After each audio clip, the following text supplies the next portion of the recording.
ظاہری بات ہے کہ آج ایجوکیشن کو بزنس بنا دیا گیا ہے، اس میں کوئی دو رائے نہیں ہے۔ اگر کوئی یہ کہتا ہے کہ اسکول اگر بزنس نہیں ہے تو وہ جھوٹ ہے۔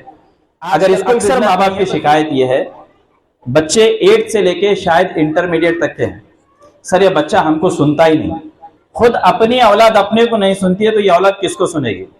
والدین اور جو اسکول کو پیسہ بن رہے جو بھی، تو بہت مشکل سے آتا ہے۔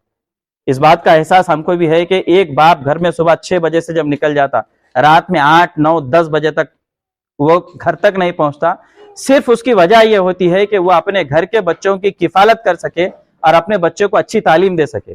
ورنہ آپ کے لیے جب آپ پیسے دے کر پڑھا رہے ہیں تو اس پیسے کی تعلیم آپ حاصل بھی کیجئے۔ کبھی اسکول کے مینجمنٹ کو آپ آ کے آج تک کبھی پوچھے کہ ہمارا بچہ تعلیمی حالت میں کیسا ہے؟